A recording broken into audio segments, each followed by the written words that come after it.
Module 9, Medication Administration. Okay, so we're starting off with how drugs get their names.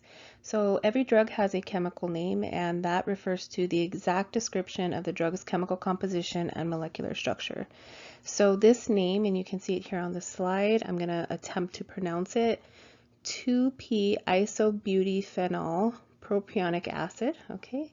That is ibuprofen, and that chemical name is universal nationwide, so other countries will use that same chemical name. Then we have our generic name or non-proprietary name. This is assigned by the U.S. Adopted Names Council when the manufacturer is getting ready to market the drug. And remember that the generic name will always start with a lowercase letter, and an example of that is ibuprofen or acetaminophen. Then we have the brand name or trade name. So this is what you'll see when it's sold in the stores, and this one's going to start with a capital letter. An example of that would be Advil or Motrin, and those two are all brand names for ibuprofen. Then we have prescription drugs. This means that you need a prescription from a provider in order to access that medication. And then we have non-prescription or over-the-counter drugs where you do not need a prescription. So just remember that over-the-counter drugs, no matter what it is still considered a medication. So if you're interviewing a patient and asking what kind of medications do you take, sometimes they think of only prescription medications, so they may not automatically tell you what over-the-counter medications they're taking. So just give them a reminder, are you taking Tylenol or ibuprofen or anything you would buy at the pharmacy? Even a cough drop is considered medication, so just remind your patients about over-the-counter meds. And then also the dosing also could change the medication, whether it is prescription or non-prescription. And the example here is if you have ibuprofen 200 milligram tablets at the pharmacy, you can buy those over the counter. You don't need a prescription. But a higher dose, like an 800 milligram tablet, is available only by prescription. So moving on to mechanisms to promote drug safety. So we want to make sure that we're using a reliable source of drug information and that we also consider state and federal regulations and standards when we are promoting drug safety. So at this time in year 2023, there are lots of different ways that we can get the information we need so that we can safely administer a medication. So there's all kinds of resources on the internet. There are books. You can ask the pharmacist. When you are a nurse and you're working in the hospital, there's absolutely nothing wrong with calling the pharmacist and asking a question about the medication you're giving.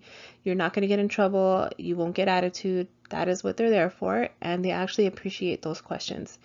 Most places will have resources for you on the floor. They even have a book, a binder, a link on the desktop so that it's easy for you to find the information you need. And if it's a patient that is outpatient and you need to educate them, make sure you instruct them to read the label, read the box. It always comes with instructions, and you should never assume anything about a medication if you don't know it. Take the extra few minutes to, look it up. Next, we will discuss legal considerations and medication or drugs. So in the United States, drug administration is controlled by federal, state, and or local laws.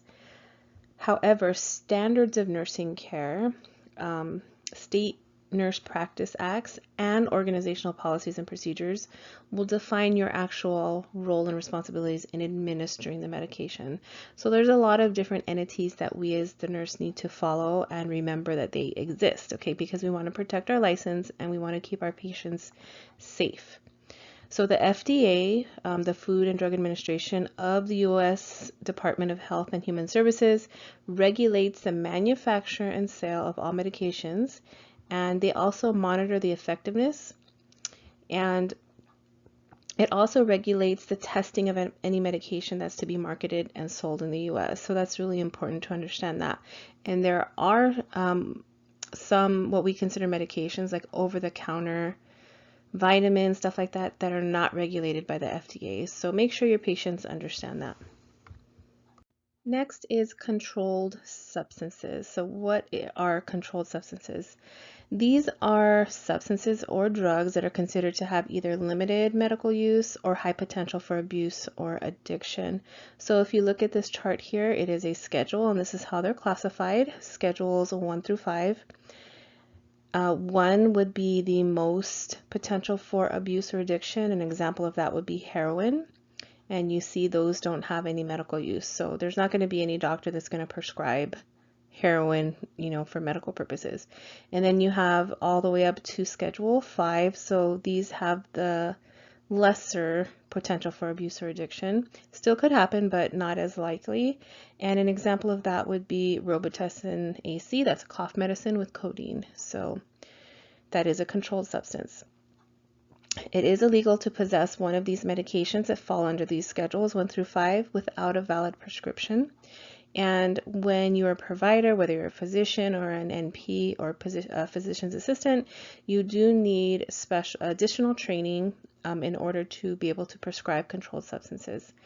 In the facility, it doesn't matter where they are, whether it's in a hospital or skilled nursing facility, assisted living, wherever, these controlled substances need to be double locked. So they could be housed in a room, a locked room, and then in the room they're in a locked cart. Okay, so that is required. And there has to be a very close documentation of every time that these type of drugs are administered. Okay, moving on to systems for storing and distributing medications. So we have stock supply. So stock supply is just another word for bulk quantity. And when they come in this form of stock supply, it requires you as a nurse to measure each dose each time a patient needs it. So every time you have to do that as a nurse, there is potential for error. So having it set up this way is much more riskier, much more likely for an error than the way we're going to talk about on the next slide. However, these are cost effective because they're not individually packaged. You can use them on more than one patient. So sometimes that's appealing if the facility doesn't have a lot of money, or if they're in a rural area. Bulk supply like this will work well. Non-patient specific, so again, you can use it on multiple patients, however, high potential for errors. Then we have our unit dosed. So these can be used in a locked mobile cart or an automated dispenser. And you'll see here in the picture, they're individually wrapped. They usually have a barcode on it. And these are much more expensive because of that individually wrapped package. Typically what happens with these is that the pharmacy will come and either put them in the big machine, which we're going to talk about, or into the patient's, they call it a little drawer or cassette in the medication cart. And these are typically filled every 24 hours by pharmacy. Also, you have to be careful and not assume that what the pharmacy is putting into the cart is correct. You still need to double check, the medication, the dose, the expiration date against the medication administration record, just to make sure that you are, checking to make sure it's correct for that patient. Okay, and still with the same topic, systems for storing and distributing medications, we have here our automated dispenser. So all of these machines essentially do the same exact thing, but we have different brands, different manufacturers, so they may look a little different, but they all do the same thing. They're all password accessible, so you'll type in either alpha or numeric password, or you'll use your fingerprint. And there is computerized tracking, so it's automatically making reports on, when you signed in, what you removed, what you put back, what was canceled, and all of these things get compiled into reports to make sure that everything jives, that there's no missing med, that the count is correct.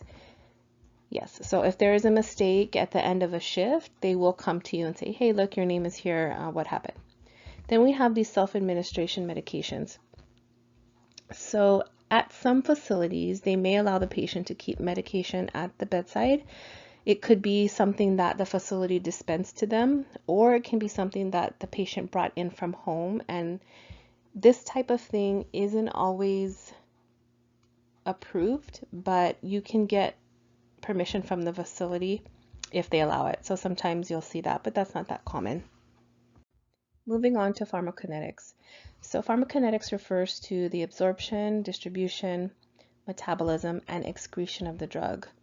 These four processes really determine how strong a medication is and how long the medication effects are going to last. And every single drug has a different pharmacokinetic characteristic. So it's really important that you understand that. So when you have a patient that has maybe some disease process issues or something going on, you already know that the medication you're giving may affect them a certain way. So the first process is absorption. And absorption is really just referring to the movement of a drug into the bloodstream. So whatever route you administered it, how is it going to get to the bloodstream? And the four things we're going to talk about here that affect absorption are the route of administration, drug solubility, pH and ionization, and blood flow. So let's talk about the route of the medication in relation to the process of absorption. So depending on how you give the medication will determine how quickly a medication takes effect.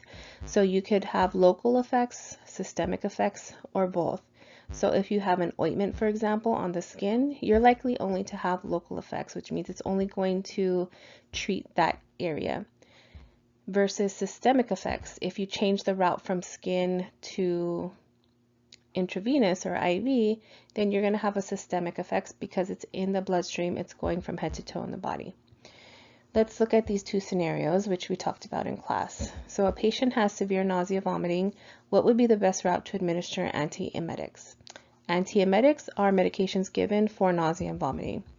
So you want to know that you shouldn't be giving a medication PO orally because the patient is nauseous and they're actively vomiting.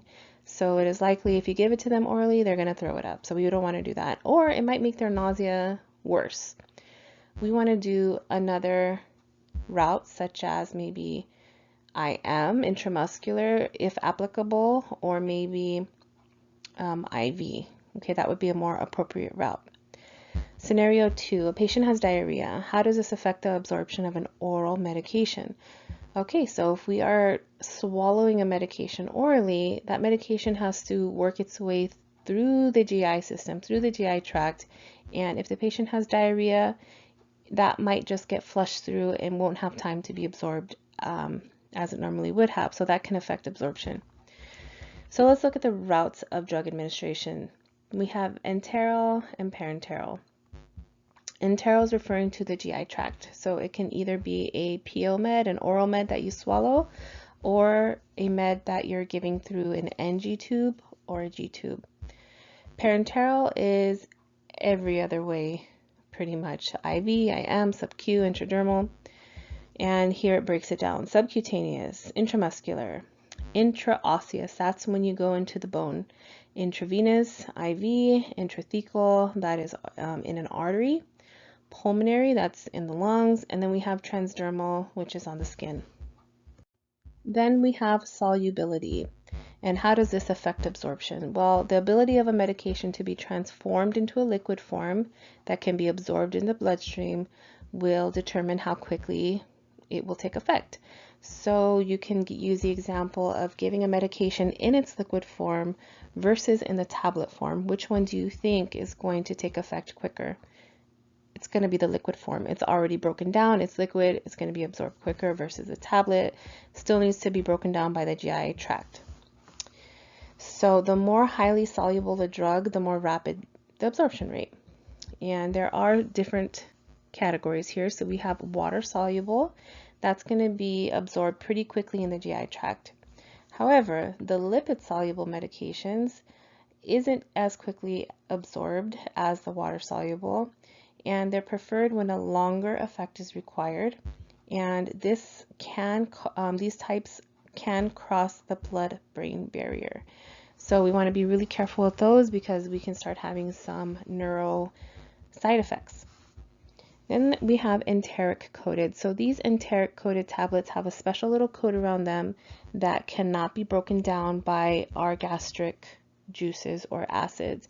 Instead, that tablet is able to pass through the stomach and head into the intestines where then it will be broken down. So this will decrease irritating effects on the stomach. Then we have time release or sustained release. So these medications are made to dissolve slowly. So dissolving slowly, releasing small amounts of medication for absorption over several hours. So what you need to remember here is that if you have a medication that is enteric-coated or is time release, you should never, never, never crush those meds or cut those meds, okay? No crushing and no cutting.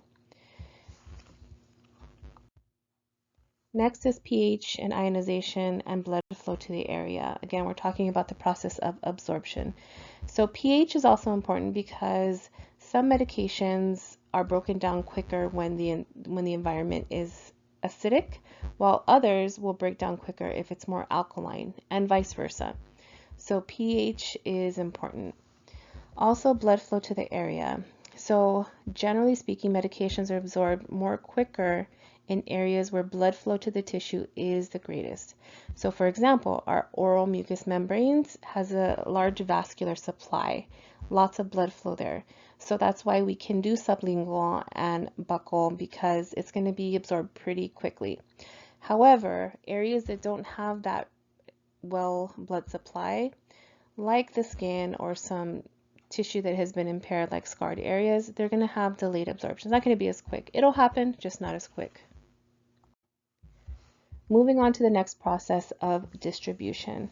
So this is referring to the way the drug is transported to tissues and organs.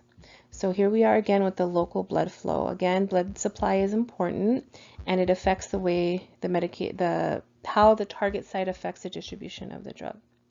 So factors that cause vasodilation in an area will increase circulation to the tissues, which makes sense. That's why when we put like a warm pack on an injection site, that will increase local blood flow.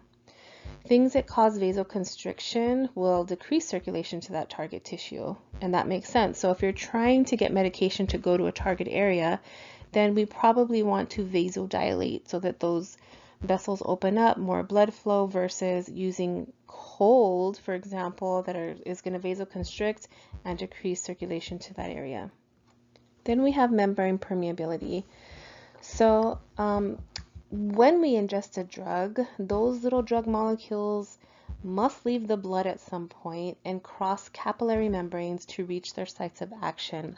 And sometimes it's not that easy because some of those capillary membranes act as barriers. So that can also affect the way the drug is distributed to their target areas where they're supposed to go. Protein binding capacity. So this is a drug's tendency to bind to plasma proteins in the blood, and that can affect distribution. So we have protein in the blood, and that protein in the blood actually helps medication to bind. So the protein binding capacity is important when evaluating the effectiveness of a drug. So the capacity for a given amount of drug, some molecules bind to plasma proteins and the remainder will remain free. So what this means is you take a medication, you ingest it, it's processed, and part of those molecules are going to start binding to plasma proteins. Only the medication that has not bound to plasma proteins are going to be, quote, free, and those are the ones that can produce the pharmacological effects, because only free molecules can be metabolized or excreted, okay? And of course, it just depends on the medication. This is a lot of information. Do you need to know this?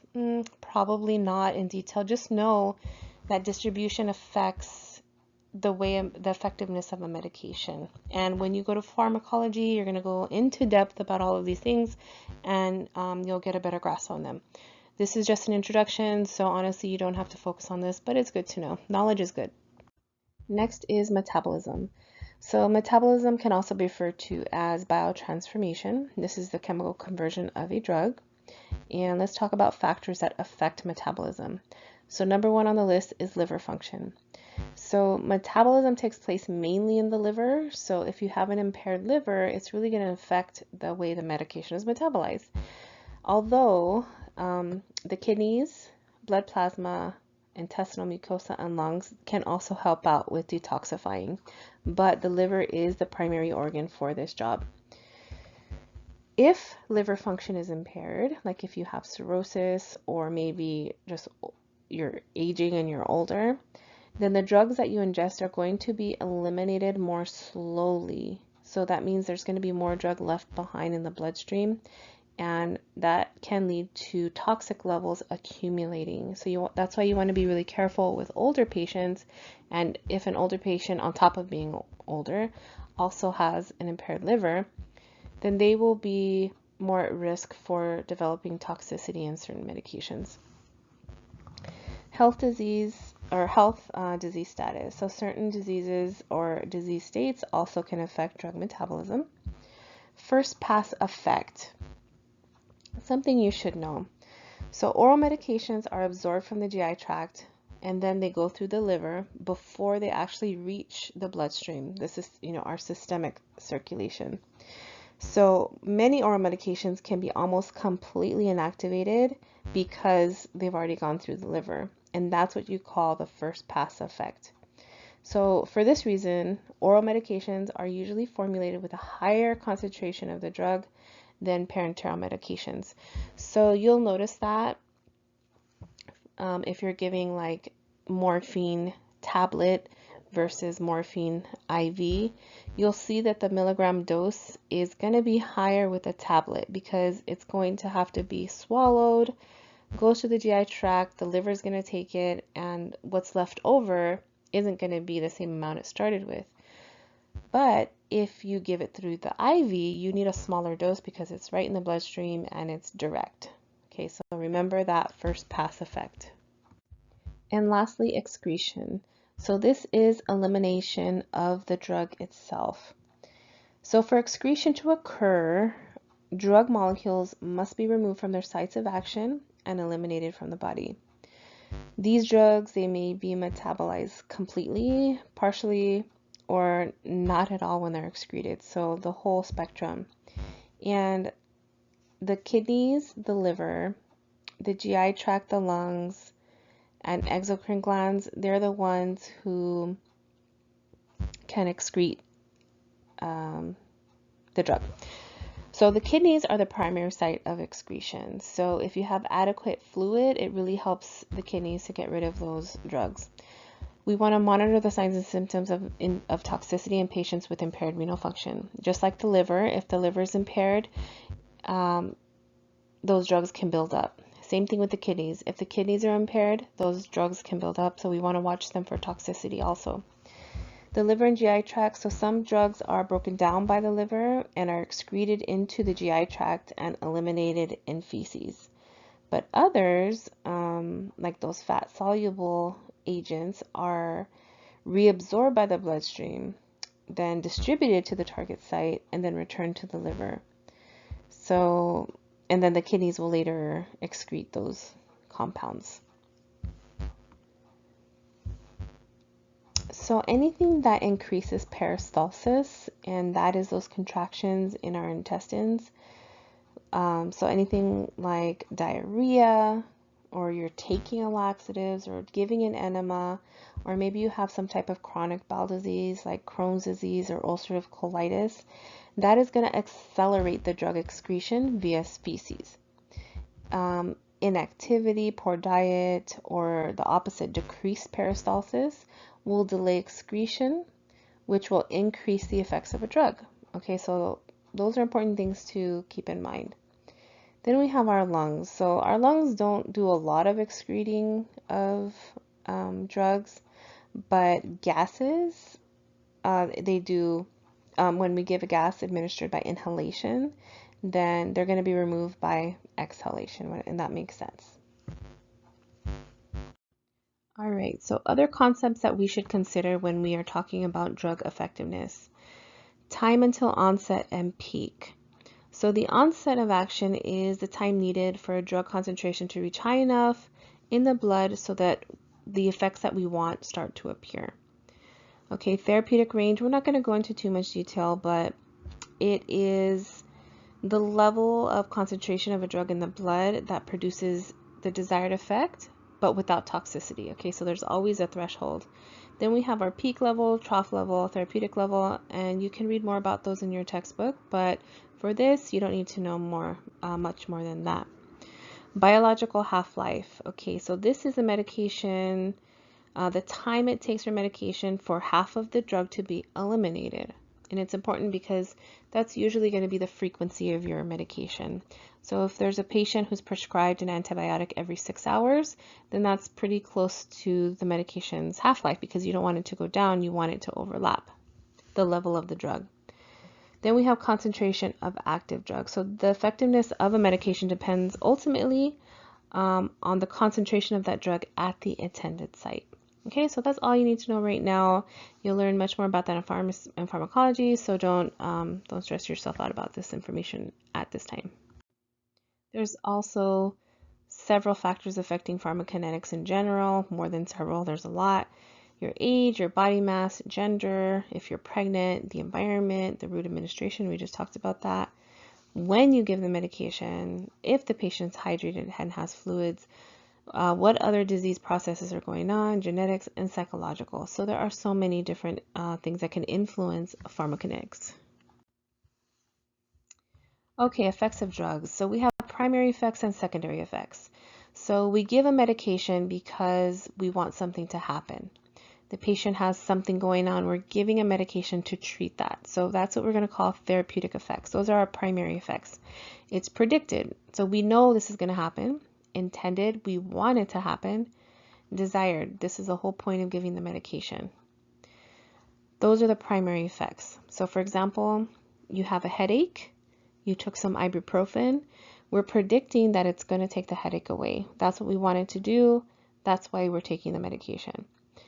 But then we have these secondary effects. These are other things that can happen that were unintended, has nothing to do with the headache. They're non-therapeutic. Sometimes they can be predictable. Sometimes they're harmless, but sometimes they give us more problems than what we're taking the medication for in the first place. So these are all different types of secondary effects. So we have side effects. So these are unintended, usually predictable, physiological effects of the medication to which patients usually adapt. Really important. So you have a medication you're taking, and when you, okay, so let's pretend you go to the pharmacy and you're looking for something for your nasal congestion. You have a really bad cold. You find the medication, it's going to clear it right up, but it has a side effect. Maybe it's going to give you dry mouth. Okay, can you live with a dry mouth? Yes. It's temporary until you feel better, but it's not gonna, make or break. You're not gonna not buy the medication and take it because of a dry mouth. That is a side effect, okay? You can usually adapt to that. But then we have these adverse reactions. These are harmful, they're unintended, so we're not looking for that side effect, and they're usually unpredicted reactions to a drug administered at the normal dose. So for some reason, you're having this adverse reaction when this person never had that. So it's adverse. It's usually more severe than side effects, and usually it'll require discontinuing that medication. So let's say, for example, we're talking about the same medication you were taking for nasal decongestion. It's causing dry mouth. But then you wake up and you're bleeding now from your oral mucosa, your nasal mucosa, and it keeps bleeding, you can't stop it, but you don't want to take the med. That would be an adverse reaction. That's not something that you can just deal with. That's something you probably have to stop the medication for. Okay, so that's the difference between side effects and adverse reactions. Then we have a toxic reaction. So toxic reactions are dangerous, damaging effects to an organ or tissue, and these are usually more severe than the adverse reactions, and this can actually cause permanent damages or even death. And with these, we're talking about possibly toxicity. Okay, so toxic reaction, toxicity, maybe by an overdose of a medication, administering a dose that exceeds the prescribed amount, and that would be a toxic reaction. Allergic reactions, so medications most frequently implicated in allergic reactions are antibiotics, biological agents, and diagnostic agents. So there are lots of antibiotics on the market, so that's a common medication to look out for an allergic reaction. And then diagnostic agent, that would be example, if you have a CT scan with IV contrast, that IV contrast can cause an allergic reaction. Then we have idiosyncratic reactions. So this is something unexpected, abnormal, or peculiar response to a medication. It may take the form of like an extreme sensitivity to a medication, lack of response, or something like that, or maybe what they call a paradoxical response, which means you're giving the medication for something, but the opposite effect happens. So maybe you have like a patient who you gave a sedative to, so you would expect them to be, sedated, calm, drowsy, but instead they're agitated and really anxious. So that would be considered an idiosyncratic reaction.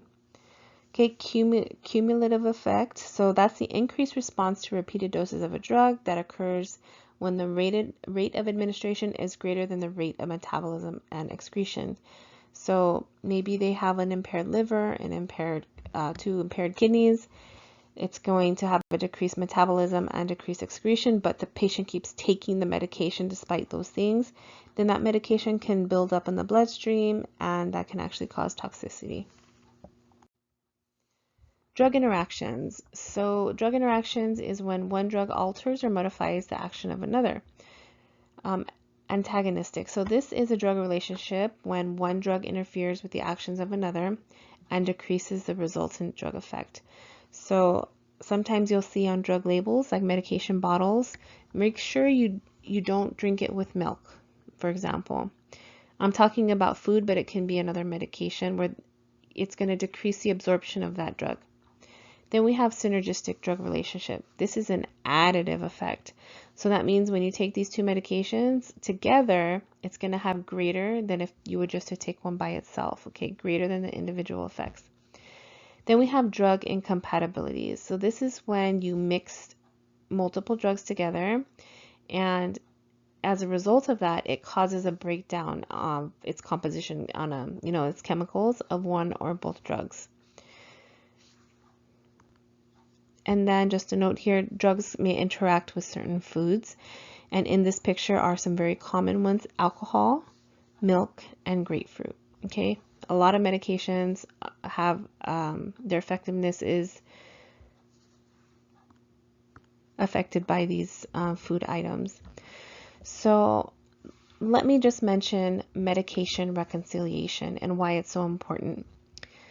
When you have a patient, and it doesn't matter what setting you're in, you should always reconcile their medication list. So in the hospital, you need to ask them what medications they're on, including over-the-counter medications.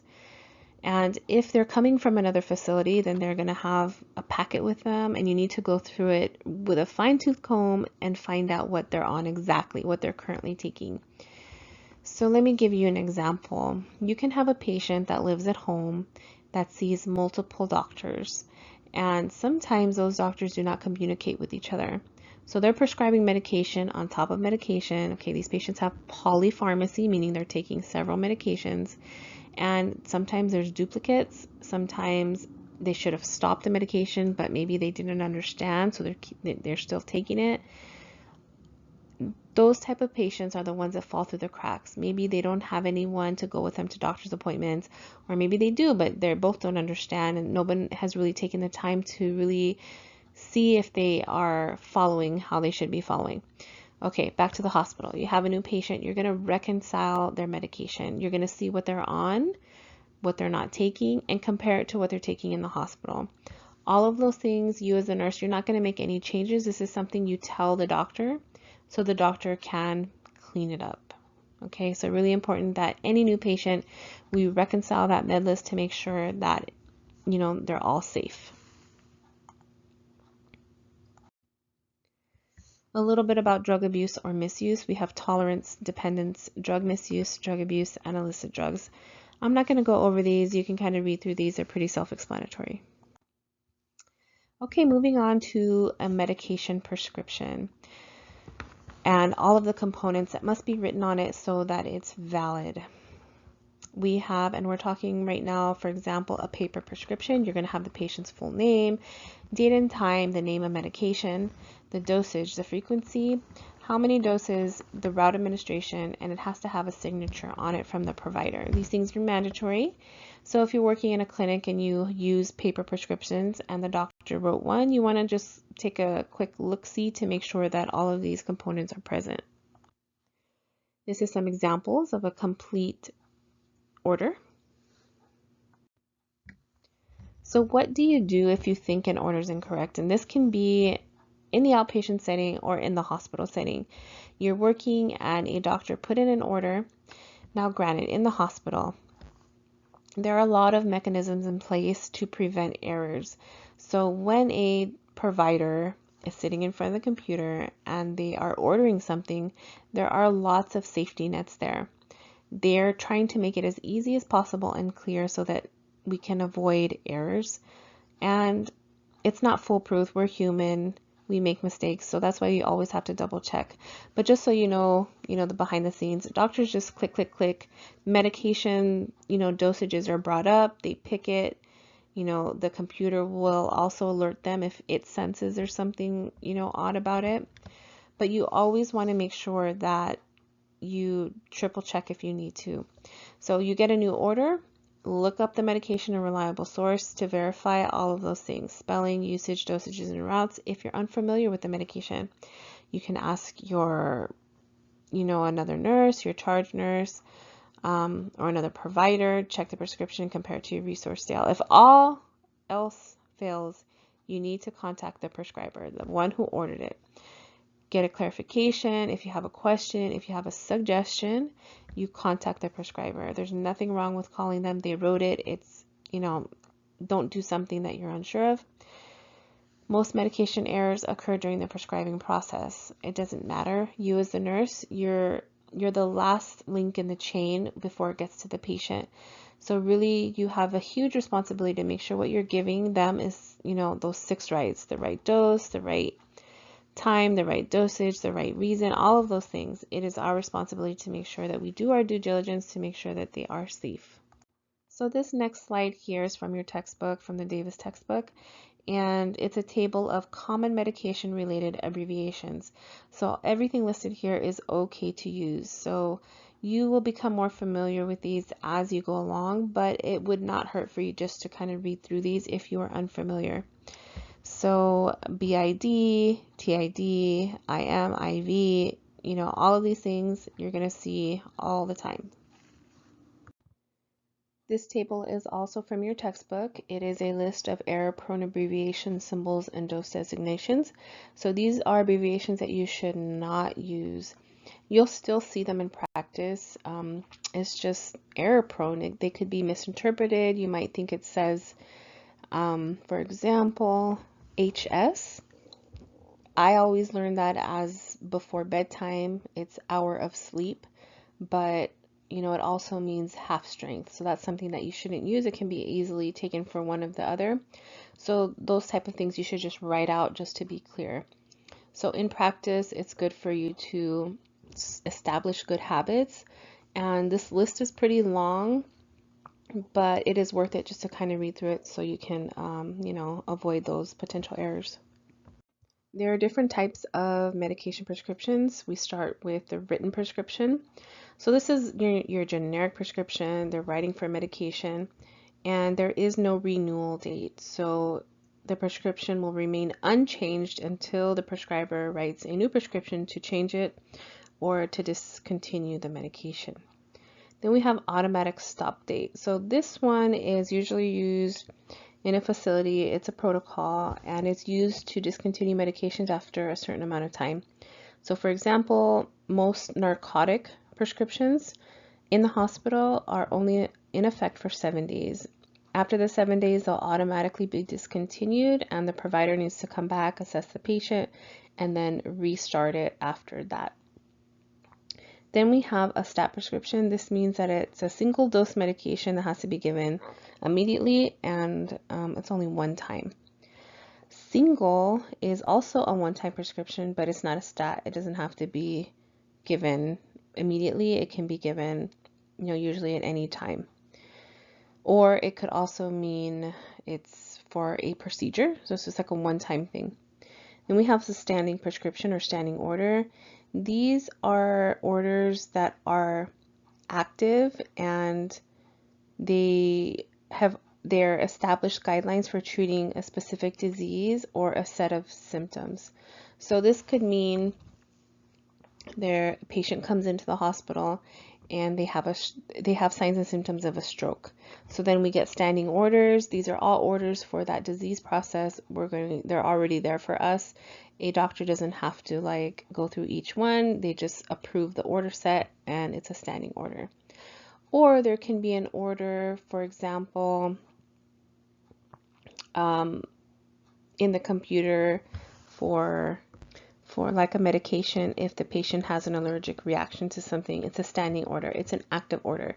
So if a patient has history of, I don't know, some kind of skin itchy something, then there'll be a standing order for Benadryl if, needed. So that is a standing order. Then we have a PRN order. This is a prescription where it's the nurse to determine, in collaboration with the patient, when the medication is going to be given. So maybe, and all PRN orders or as needed orders, they have instructions. So you have to say, what is it for? A PRN pain medication, but for what level of pain? How frequent can the patient get it?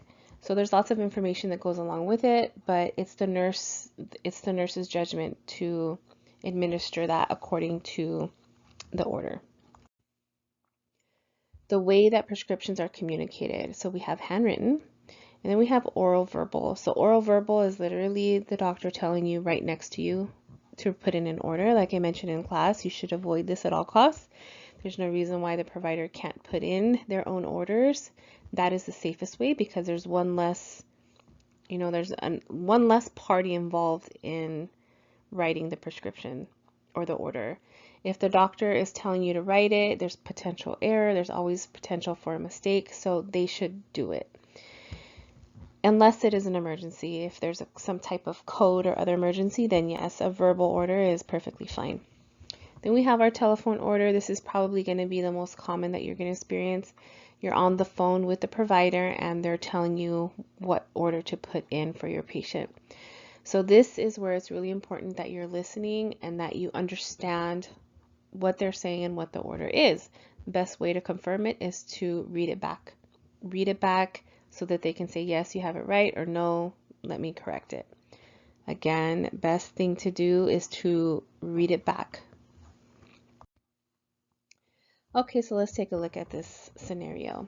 The nurse manager is investigating several near misses and an increase in medication errors on the unit.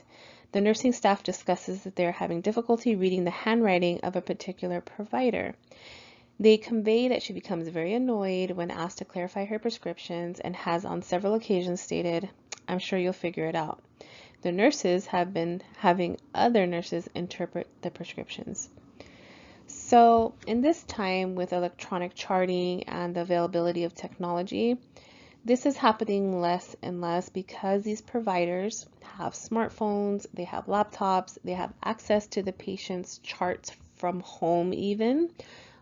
So it still happens, but we're moving away from this. Everybody should be able to put in their own orders. So what should your initial actions be if you were in this situation? So you want to think about, number one, the safety of your patient, and number two, your license. You don't want to do anything that's going to jeopardize your license, and you don't want to allow somebody's personality like this to interfere with the patient's safety. You are advocating for the patient. So you need to talk to the doctor. You can bring it up to your chain of command, to your charge nurse, It's not always a battle you have to fight. That's why they're there to advocate for you. And this type of thing is not uncommon. So always speak up, always advocate, always have integrity, and do the right thing. Okay, medication errors. So why do medication errors happen in the first place? Well, there's a lot of different reasons. It could be a lack of knowledge or information. So this could be a lack of knowledge of the actual drug, maybe an incorrect dose, or maybe it was mixed incorrectly, or it's an IV bag and it was infused too quickly, maybe drug interaction. Those are all common factors that can contribute to a medication error. We have maybe lack of information about the patient. So maybe they had an allergy, yet that medication was still given. That is an error. Or maybe the drug is just simply given by the wrong route. I gave that example in class. Patients on a G-tube, the order says PO. It's just technicality, right? But it's still an incorrect order. There's been many times that I have been a witness where the previous nurse that gave me report was talking about a medication this patient had, and it was ordered as a sublingual, so under the tongue antiemetic. Okay, so it was for nausea and vomiting. It was supposed to go under the tongue. Instead, this nurse had the patient swallow the pill like a regular pill. That is a medication error. It was given by the wrong route. That is just assuming, because, for example, a very common antiemetic is Zofran, ondansetron. So that actually also has sublingual form to it. So this nurse just kind of assumed, oh, it's Zofran, let me give the pill, here, swallow it. But it was actually a sublingual route. So I don't know if she ever reported that. She didn't all the times that she took care of that patient. I really doubt she reported it actually. So just pay attention. Then we have faulty communication. So this is when that prescription or that order is unclear, illegible, or it was transcribed by the nurse incorrectly. So that results in administering the wrong drug or the wrong dose, the wrong time, etc. Maybe the telephone order was taken incorrectly. Maybe the protocol wasn't understood or just wasn't written down correctly. Maybe it was transcribed under the wrong patient's medical record. I've seen that happen. Maybe the abbreviations that were used caused miscommunication. They were misinterpreted. So all of those things can cause an error. Then we have equipment errors. So this is when the wrong equipment is used to administer the drug. Or maybe an equipment malfunctions and is not used properly. That can mean so many things. That can mean like the Omnicell or the Pyxis, the way the medication is distributed. Maybe the scanner at the bedside wasn't working, or it scanned it and it really didn't match, but it said it matched. Something like that. Calculation and measurement errors, we're moving more away from this, again, because like things come from the pharmacy, usually prepared already for us. We don't have to use that big bottle of acetaminophen to pour into a cup. They're usually pre-measured for us. Then we have just a miscellaneous other. Maybe it can be as simple as the lighting is inadequate in the room, so you can't really see and you make a mistake, you make an error. Or maybe the nurse is tired. Maybe they worked a double shift. Maybe they haven't slept, in 24 hours. That can cause an error. Maybe you're distracted. Maybe you're in the med room pulling your medication, and then your charge nurse comes and asks you a question. You have to stop what you're doing and you lose your train of thought. So all of those things can contribute to medication errors. So at the hospital, there's always some type of committee that aims to reduce medication errors because it's a big deal. So you'll see a lot of this when you start working in the hospital. So we have technology to prevent errors. We have computerized prescriber order entry that will eliminate you having to take a telephone order or a verbal order. These prescribers can just put it in automatically and take accountability and responsibility for that order. Barcode medication administration. You have a barcode on the wristband. You have a barcode on the medication. and the computer will, verify that for you. We have smart pumps like pictured here. The Alaris pump is a good example of that. They're pre-programmed to only allow you to run certain medications in certain areas. The doses are in there. So like, for example, you have a medication that you're going to hang as an IV, and you enter the dose into the IV, and it's not valid. There is no option for your dose. So it is more likely an error than it be a real dose. There are going to be exceptions. Maybe the pharmacy made a special compound that the doctor ordered, and you're going to have to override the IV pump. But that is the exception. I would say like 1% of the time that happens. The rest of the time, you just caught an error that maybe came from the pharmacy. So if you yourself make a medication error, you made a mistake and you realize it, you gave the patient a medication they were not supposed to have. The first thing you do is to assess your patient. Always assess your patient where their safety is number one. You're going to check their vital signs, and you're pretty much going to give them a head to toe, depending on what medication you gave them. Then you're going to call the doctor and tell them what happened. Then you're going to notify your charge nurse so that you can write an incident report. And just remember that incident reports are not documented in the patient's chart. All right, so now we're talking about actually giving medications. So before you give any medications, you want to make sure you know the most recent vital signs. You want to make sure the patient is appropriate for the medication, generally speaking. You want to make sure you know what you're giving. So you're going to look at the med list before you even go into the room, just to familiarize yourself with those meds. And then those 4 processes that we talked about, you want to make sure that you're familiar so that you know kind of the gist of how that medication is going to be metabolized. While you're administering the medications, you should be assessing their mental status, their coordination, and their ability to self-administer and swallow. Okay, all of those things make a difference, because mental status, if they're really lethargic, then you shouldn't be giving them an oral medication. After medicating patients, you want to check the effectiveness of the drug. Is the drug working? Did you give a pain medication? Are they in less pain? Did you give them an antiemetic? Are they still throwing up? Okay, so you want to come back and check it. You want to keep a lookout for side effects, adverse reactions, or toxicity. And then part of our scope of practice is educating. So we want to make sure that the patient is able to self-administer their medications when we're not around. So you want to make sure that they have an understanding of what they're taking and what it's for. They should follow the directions either on the package or with whatever the prescribing doctor says. Communicate with the provider. They may have a reaction, they may have a side effect, an adverse effect, a toxic effect. So if they identify any of these things, then they need to call their doctor. Think about safety. So some medications or some conditions may require the patient to wear like a medic alert bracelet.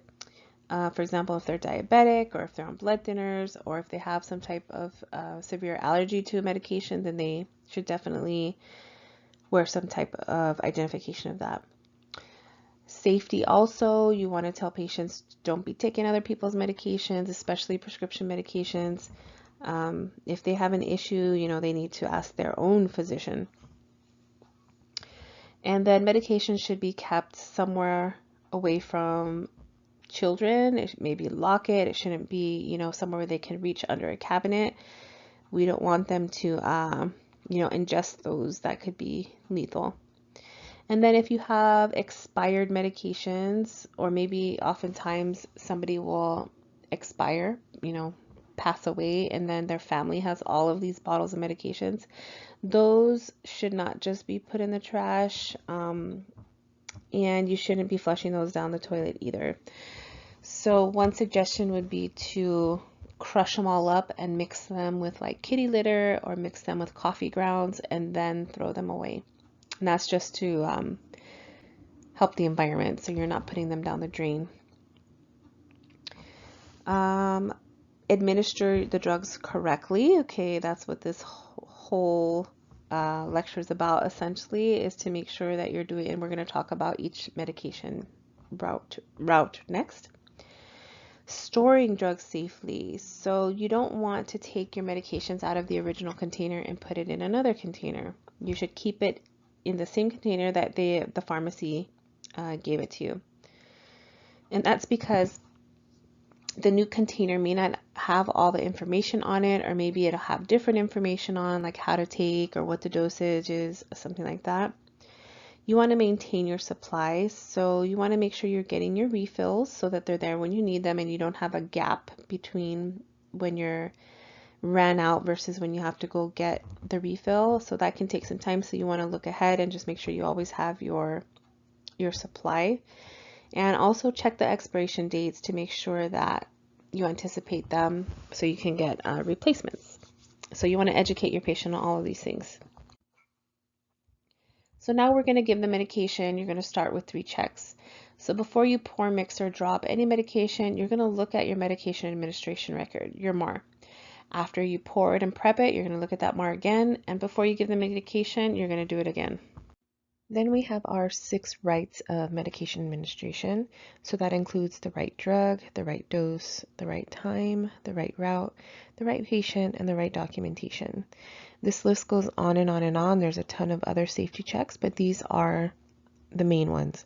Then we have some other rights, like the right reason, the right to know, the right to refuse. So I'm just going to talk a little bit about these other 3 rights. So the right reason.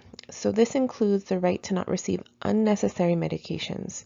So for example, if there's a patient at home and they have caregivers at home, and the patient has a medication prescribed for sleep, and maybe the patient is sometimes anxious at night, agitated, so they give them this medication and they go to sleep. Well, what if the patient isn't really agitated, but the caregivers don't want the patient awake, so they give them this medication?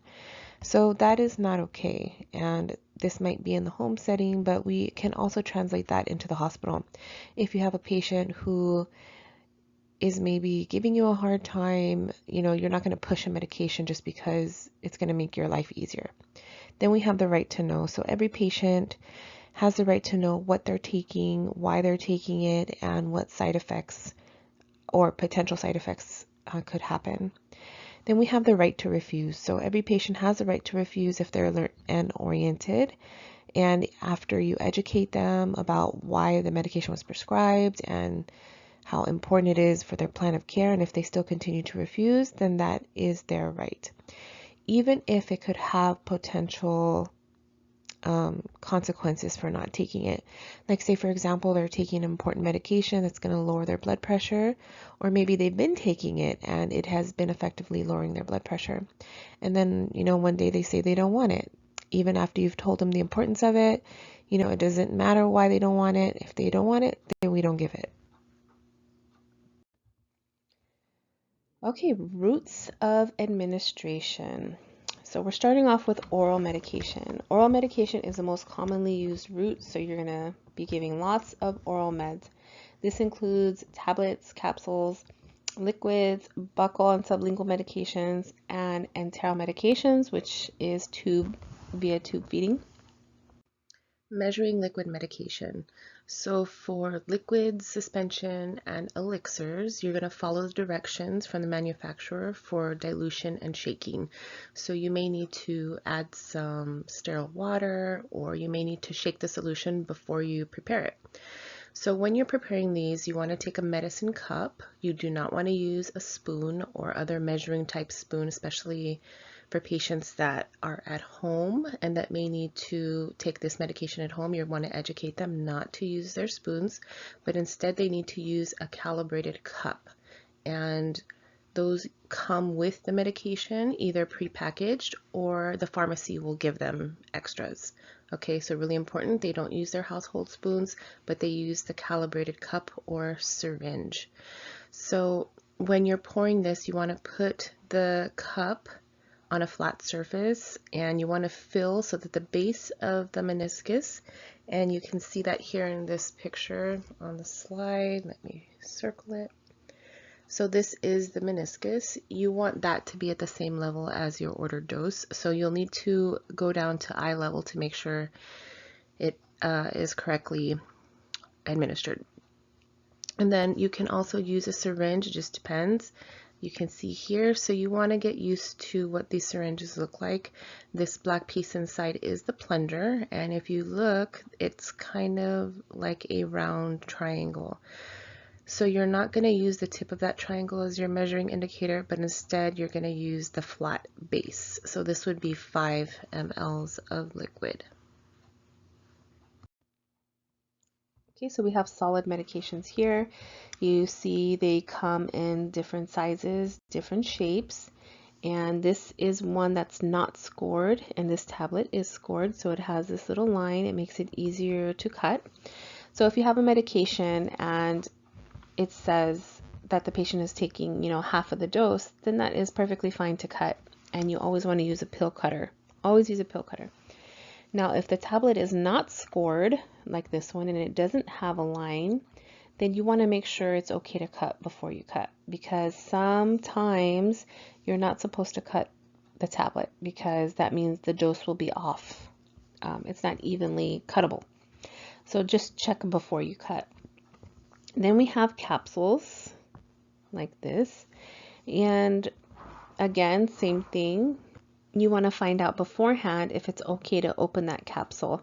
Sometimes these are extended release capsules, so you definitely don't want to open it, but sometimes they are, just kind of like a normal pill and it's okay. So you just want to make sure you check that beforehand. Aspiration precautions, just like the previous slide, these patients have to ingest this. They have to eat it. They have to swallow it. So you want to make sure that you're doing aspiration precautions. Do not leave medication unattended. If you are in the hospital and you have a couple of medications to give, a couple pills, you put them in the medicine cup, that patient has to take those meds with you present. So never tell the patient, okay, go ahead and take it when you're done eating. I'm going to leave it right here. That is a no-no, and there's lots of reasons why not to do that. A couple of them are the patient may not take them, may throw them in the trash, or maybe that wasn't intentional, maybe they forgot, maybe they left it on their tray and then it was taken, or maybe they're saving them, maybe they're giving them to their family member. So whatever the reason is, we do not leave medication unattended. Now let's talk about mixing medications with food. So there's going to be a time where the patient has difficulty swallowing pills, or maybe they just have dysphagia in general. So we want to make it easier and safe for them to take their medication. So when you get report from the previous nurse, they should be able to tell you how they take their pills. So it could be, for example, whole pills with applesauce, crushed pills with applesauce, or maybe pills one by one with water, lots of different combinations. Get in the habit of asking the nurse, hey, how does this patient take the pills? It'll save you a lot of time, because before you go into the room, you can get your supplies, you can grab an applesauce, extra spoons, etc. Okay, so how do we do this? So this first picture here with the spoon with the pill on it, that is how you should do it. You can get a little medicine cup and put some applesauce in it and then mix your medications in there and give it. That would be okay too. What you don't want to do is dump all of your medications into the container and then mix it up and then give it that way. And the reason why we don't do that is because the patient may not finish all of that applesauce or all of that pudding, and then we don't know how much of the medication they got or what they got, what they didn't get. Now you can also use the patient's food from their tray. So if they have, well, this example is puree, but if they're not on a puree diet and they have mashed potatoes or something soft, then you can absolutely use something off their tray. And sometimes the patients have their own preference and they'll tell you, how they prefer it. So one thing I also want to mention is the contraindications for giving any type of oral medication. So these are the things that would make you think, hey, maybe they can't take a pill, a PO med. So if they are vomiting, Okay, you should not be giving PO meds. If they have decreased GI motility, meaning maybe they just came out of surgery and they don't really have active bowel sounds yet. So if they don't have active bowel sounds, then they should not be taking anything by mouth. If they don't have a gag reflex, so same example, if they came out of surgery, maybe they had some type of procedure where they had to numb the esophagus, so they don't have a gag reflex, then you should not be giving them anything to eat, including medications, until that returns.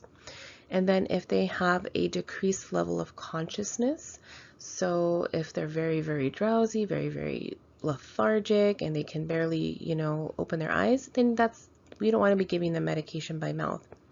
If they have difficulty swallowing, especially if it's something new or if they haven't been evaluated by the speech therapists yet, then we want to not give anything by mouth until it's safe to do so, until we know what consistency they should be ingesting. So this slide shows you two examples. One is what you should do and one is what you should not do. So the first one is we see them opening a capsule and dumping all of its contents into a container of applesauce. We're not going to do that, especially like that, because that powder is, if the patient doesn't finish it, then they may not get the medication. Maybe the patient's a good eater. Maybe you know that they're always going to finish everything you give them. That might be an exception, but it's still risky because they could still end up not finishing it all. The second picture, we have a spoon and then the capsules being emptied onto that spoon. That is more appropriate. You could, again, use a little medicine cup and put a little spoonful of the applesauce in there and then mix it up in there. Same thing, both are acceptable. All right, buccal medication. So this is very similar to sublingual, so it's going to be the same education. You're going to place the medication, whether it's a liquid, a tablet, or a strip, into the mouth between the gums and the inner lining of the cheek. This is absorbed by buccal mucosa, like your cheek mucosa, and it's going to enter the bloodstream and bypass the liver, right? Because remember, the oral mucosa is very vascular, lots of blood there. So that's going to be absorbed quickly right into the bloodstream, and it's not going to have that pass into the liver. So education for your patients, you don't want them to swallow and you don't want them to eat or drink until that medication is completely dissolved. So what this means is these patients that have this route, they need to be able to follow directions.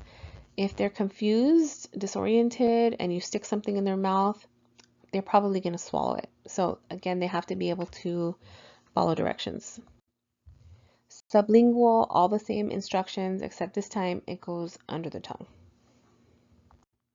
Okay, so now on to enteral medications. So enteral means like an NG tube or a G tube. If it's an NG tube, just make sure you're verifying that tube placement, and you all know how to do that. Okay, so solid medications, you have to crush them. If you have the form in liquid, that's even better. So if you have some medications, you can always ask the pharmacist, hey, patient has a G tube, has an NG tube, can these be changed? And the pharmacy will usually do that all on its own and change as many meds as they can to liquid. Don't crush enteric coated or slow release, if you remember from earlier. Be mindful when you're crushing medications to really try to crush them to a fine powder because it can clog the tube. You want to administer each medication one at a time, and you want to flush the tubing before and after each med with 15 to 30 mLs of water, whether it's the tap water or sterile water, whatever your facility uses. Down here is an example of a pill crusher, and this is a pill crusher on the right that the patients can keep. It is often used like in isolation rooms where we don't want to reuse equipment, which is nice. Okay, next is topical medications, and that includes lotions, creams, ointments, transdermal patches, and it also includes eye and ear medications, nasal, vaginal, and rectal. So when you're applying lotion, creams, and ointments, make sure the skin is clean and dry before applying. A lot of these times when it comes out, it's really cold, so if you rub it between your gloved hands and warm it up, it can be less uncomfortable. Try to refrain from using your finger to put these on and instead use a tongue blade or tongue depressor or cotton swabs. Your textbooks does say it's okay to use a gloved finger, but I would say use some type of applicator. So medications directly applied to the mucous membranes or skin could be all of these things. So these are all topical. Transdermal patches. So these are designed to be absorbed through the skin. Transdermal medications are prepared like as patches, and they have a special membrane. So when you look in these are different types. So the medication could actually be in the adhesive itself, or it can be, you know, on an upper layer. But either way, it doesn't matter. They're going to provide a constant, controlled, slow release medication over 24 hours, sometimes even longer. And that can give a prolonged systemic effect. So these are pretty effective. So what do you need to know? Do not cut these because they are cut to a specific dose already, so don't cut them. You want to remove the old patch before you put on the new one. You want to make sure the skin is clean and dry. You're going to hopefully put it on a hairless area, or else this isn't going to be flush with the skin. So you want to make sure it's hairless. You're going to rotate sites. So if you have a patch that needs to be applied daily, then you want to make sure you're not putting it on the same spot as the previous day. So documentation is important so that you can have that continuity of care. When you look in the computer, you know, oh, it was on the right hand side, it was on the left hand side. Sometimes those patches fall off and they're in the bed, so really important that you document correctly. Eye medications. So eye ointments and solutions are used for their local effects. Okay, so we're only treating the eye. It's not meant to treat any other part of the body. An example would be like if you have an eye infection or glaucoma. So how do we put these in? So you're going to apply them to the lower eyelid. So you're going to need to pull the lower eyelid down and then put in your drops. So that means the patient should most likely be supine, or if you know they're sitting, they can just tilt their head back. The tip of the bottle should never touch the eye. That is to prevent contamination. And if you have multiple eye meds, then you should wait at least 5 minutes in between each one. So we don't want these medications to enter the body systemically. And our nasolacrimal duct will do just that. So we want to protect that. So after you instill the eye drops, you want to put pressure on that nasolacrimal duct for about 30 seconds to 1 minute. Okay, so that's drops. Then we have ointment, eye ointment seen here. So same concept, you don't want to touch that tip to the eye, and you're going to just squeeze out a thin ribbon there. That's common with kids with pink eye. So most often the doctor's office will just prescribe ointment versus drops. And then here we have typical eye drop medication. And then here we have single dose. So you just break off a piece of this, twist off the top, and then you have a disposable little dose there. Next is ear medications. So the ear solution or medication should always be at room temperature. You don't want it too hot or too cold because you can cause discomfort, you can cause pain, you can cause ringing in the ears, and even dizziness. So make sure that those solutions are room temperature.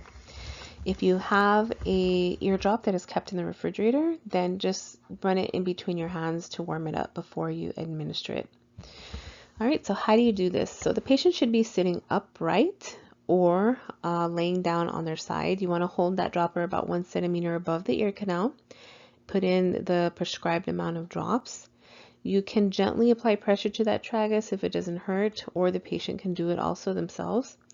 And after, you don't want to press a cotton ball into that canal because it might absorb some of that medication. So you need to remember this for adults and pediatrics. For adults, you want to pull the top of the ear, which is known as the pinna, up and back. And then pediatrics, it's going to be pulling that lobe down and back. Nasal medications, most of the time a patient will self-administer. If not, if you have these drops here from a dropper, you want to have the patient in the supine position, and you want to ask them not to blow their nose for 5 minutes after you're done. Then we have this spray here pictured here. This is also considered a spray. This is a vial that you aspirate from the medication. It's here in the syringe, and then it just has a special tip that will turn it into big droplets so you can spray into the nose. So for the spray, the patient should occlude one nostril and then inhale while they are squeezing that, and then they should not blow their nose for 5 minutes. Vaginal medications, so that includes foams, jellies, liquids, creams, tablets, and suppositories. Patients should be flat on their back, supine position with their knees bent and feet flat on the bed.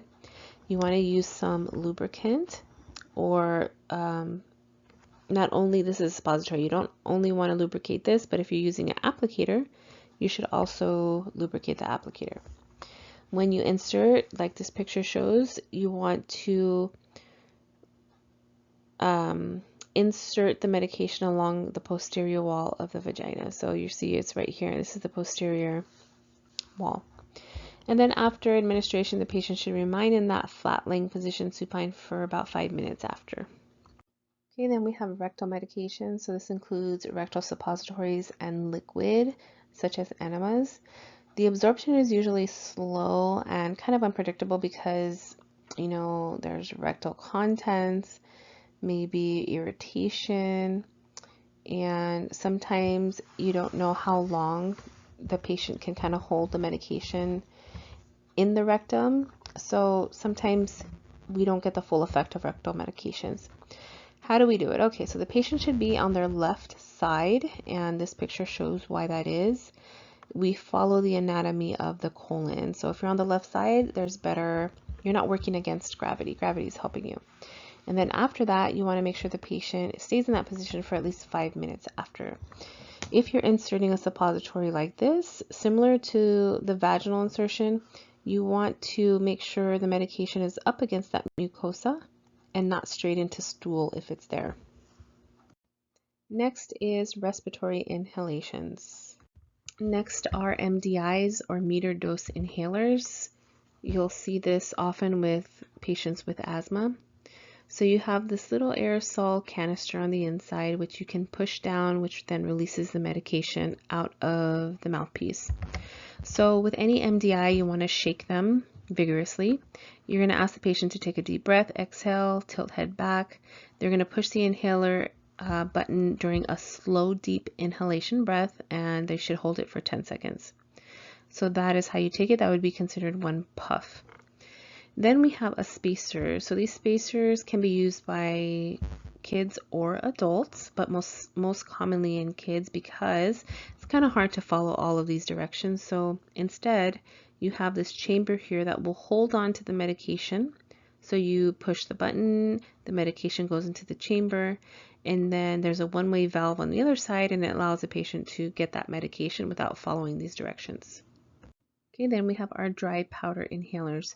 So Advair Discus is one of the most common ones you're going to see, but here in the picture you can see there's lots of other styles and brands. So the difference, one big difference between this one and the MDI is that you don't shake DPIs. Okay, so you're not going to shake it. And also you're not going to inhale slowly. You're going to do it fast when you take it. And then of course you're going to try to hold your breath after. If you are taking a medication, whether it's a dry powder inhaler or an MDI, and it's a corticosteroid, then make sure you educate your patient to rinse their mouth out with water because it can cause fungal growth or thrush in the mouth. Okay, now we're doing parenteral medication. So this means we are giving medication, but we're not using the GI tract. So this is the basic needle here. We have our syringe size, needle gauge, and needle length. This is another more realistic picture of a syringe. So you have the barrel, the volume, the plunger. This little piece here is called the flange, and then the tip. So you should never touch the tip. That should always be sterile and remain sterile.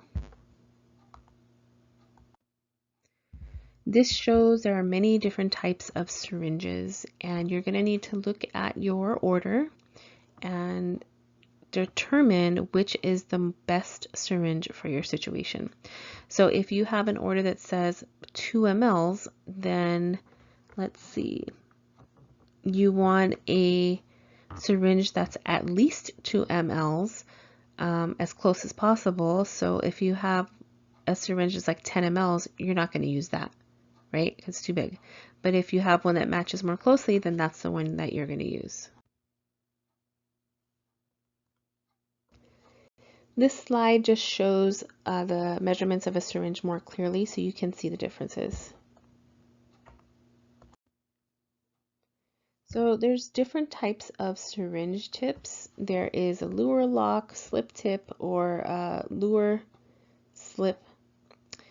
Then you have these eccentric tips and catheter tips. So most likely you'll be seeing these in practice, the luer lock tip and the slip tip. Luer lock tip has some threads in the tip that you'll have to screw your needle on, where this one is just by pressure. And then in this picture you can see what it looks like when they have their needles attached. Anatomy of a needle. So you have a hub, a shaft, and a lumen and a bevel right here. So bevel, you're going to hear that a lot later. We always insert with bevel up. These are the gauge of needles. So at the top there you see 14, at the bottom you see 27. So the larger the gauge, the smaller the diameter. Remember that, the larger the gauge, the smaller the diameter. Now when you're choosing a needle, you may have the option of using a safety needle or a non-safety needle, and it really just depends on what your facility has in stock. So this is a safety needle. They are more expensive because they have an extra piece of plastic there. This is just one example. So when they come out of the package, the lock is not activated, and then when you're done with the medication after administering, it's usually locked by your thumb. That's kind of how all safety needles work. You'll see some variations, but for the most part, that's what it'll look like. So this slide shows a picture of non-safety needles, and it is a syringe with a needle and a cap. There's no extra pieces to it. So these have a higher potential for finger stick, because say you're administering a medication in the abdomen, you're going to have to walk with that needle all the way to the sharps container, wherever that is, and to dispose of it. So you really want to be careful if these are the only needles that you have to work with. And if you look in this top picture here, it's showing somebody recapping a needle.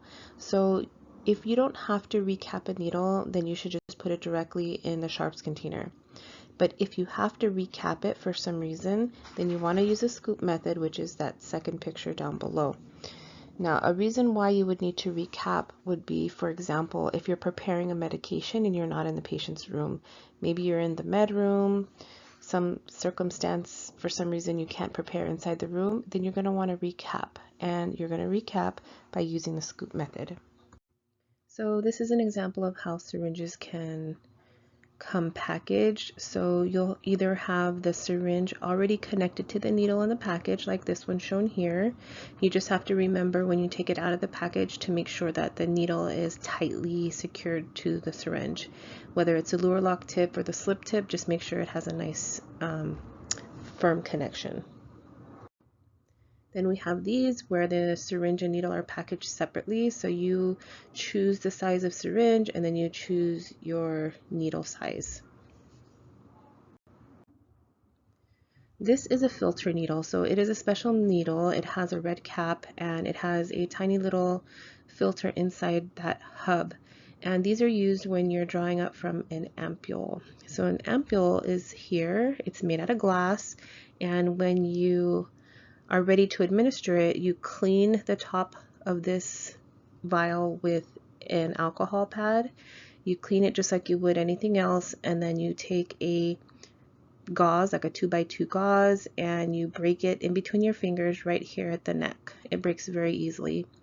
There's always a chance that there are little glass particles that can fall into the vial, so that's why we use a filter needle to draw it up. Once we draw it up into our syringe, then you change the needle to your regular needle that you'll use to administer it.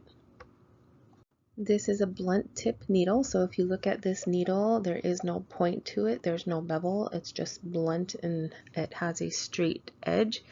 Blunt tip needles are usually a pretty large gauge, so they're like 16 or 18 gauge, they're really thick, and they're just used for drawing up medications.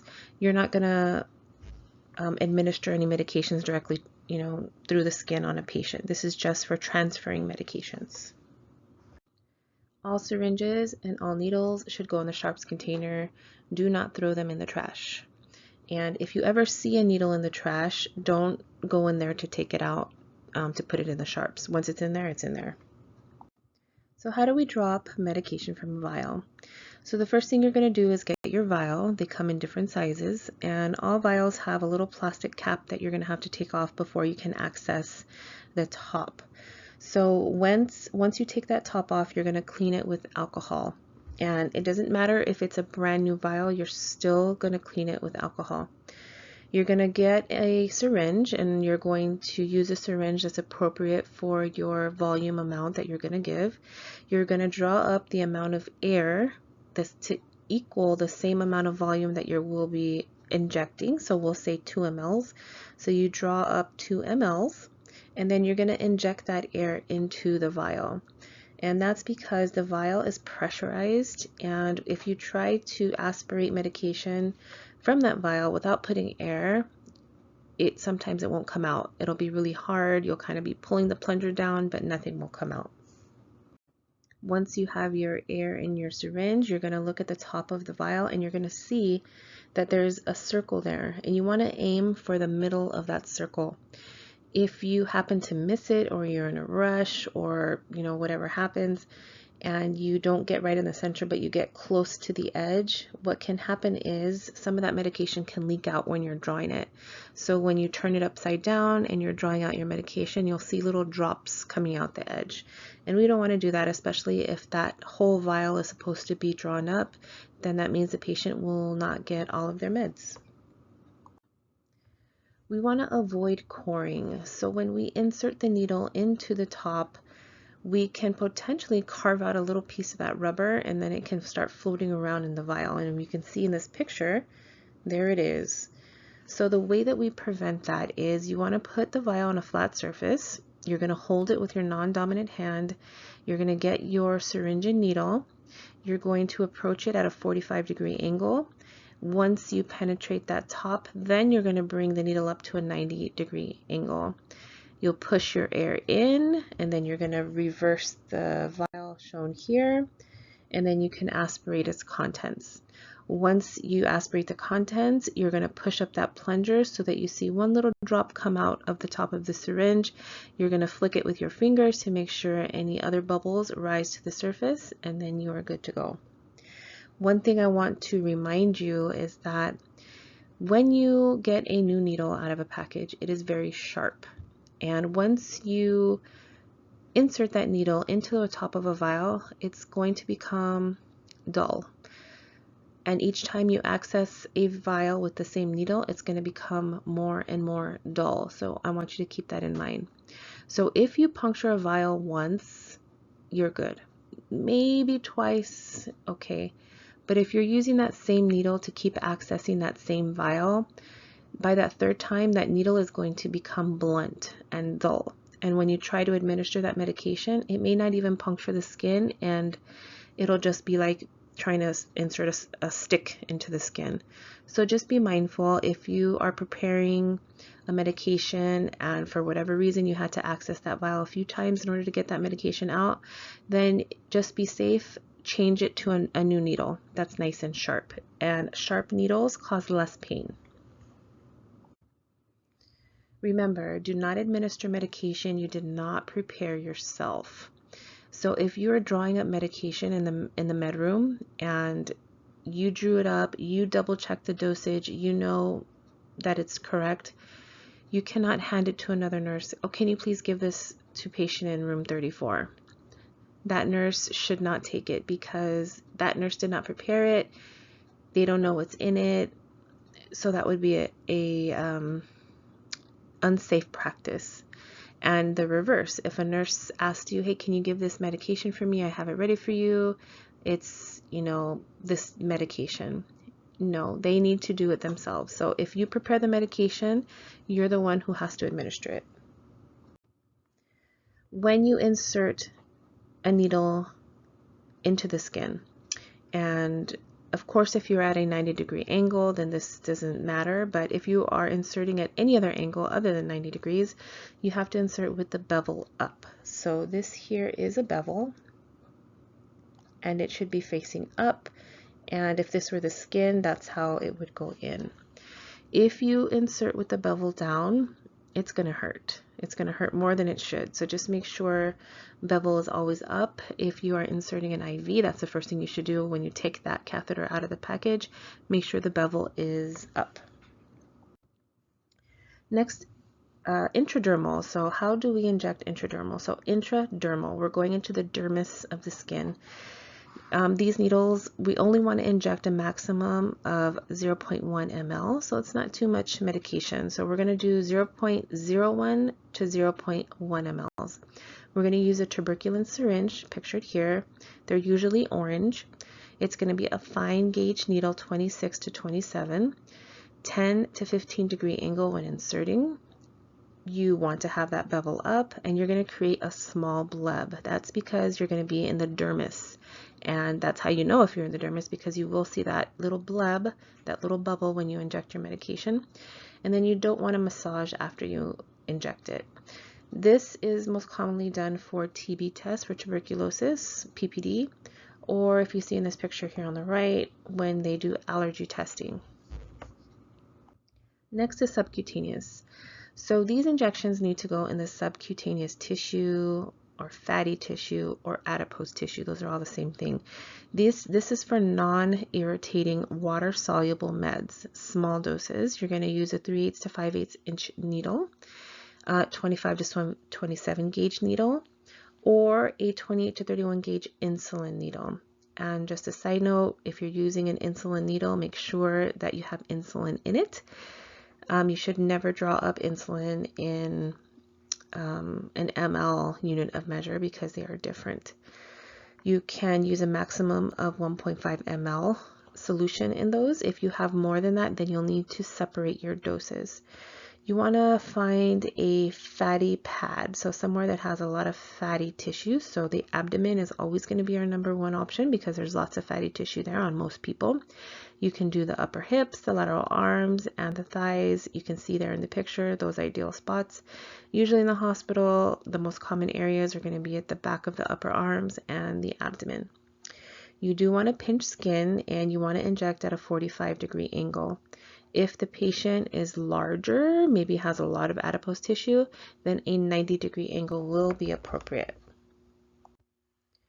Next is intramuscular. So these injections are going to go into the muscle layer, and you can see how deep it is here. So the needle length is going to be longer. So we use this because the medication is irritating. Too irritating to put in the subcutaneous level, so it has to go into the muscle. Also, if the solution is an oil or any type of aqueous suspensions, then it needs to go in the muscle. The length is going to be 1 inch to 1.5 inches long needle. The gauge is going to be from 18 to 27. If you've ever seen an 18 gauge needle, that is pretty thick. So although you can use that size, we're going to go a little smaller. We'll usually use between 22 and 25 gauge. You're always going to inject at a 90-degree angle. This one has a 1 to 3 ml maximum. So again, if you have more medication you have to give than that, you're going to need to divide it into 2 syringes. If you are injecting a medication that can stain the skin, such as iron, liquid iron, then you want to use the Z-Track method. So the way you do that is you're going to take your non-dominant hand and you're going to, so first you clean the area that you plan to inject. You're going to take your non-dominant hand and pull the skin down. You're going to inject the medication. after you take out your needle, you're going to release the skin. So it kind of closes the door so that medication can't leak out. Sometimes it still does a little bit, but that method will prevent it from being worse than it is. Okay, the most common injection sites are going to be ventrogluteal, deltoid, vastus lateralis, and dorsogluteal. So deltoid is on the arm. Okay, that's usually where we get our vaccines when we go get the flu shot or COVID vaccine. Vastus lateralis, you can see in this picture here. Dorsogluteal here. We don't use dorsogluteal that often anymore because our sciatic nerves runs right through there, and if you're not injecting it correctly, you can damage that nerve. It's happened to many people. And then we have our ventrogluteal right here. So we don't aspirate anymore. In the past, when you do an IM injection, you would insert the needle and then pull the plunger back. And what you were looking for was blood, which would mean that you entered a vessel. And if you entered a vessel, then you would have to find another site. But I guess research has changed, and that's no longer best practice. So we are not going to include that in your skills checklist when it comes to IM injections.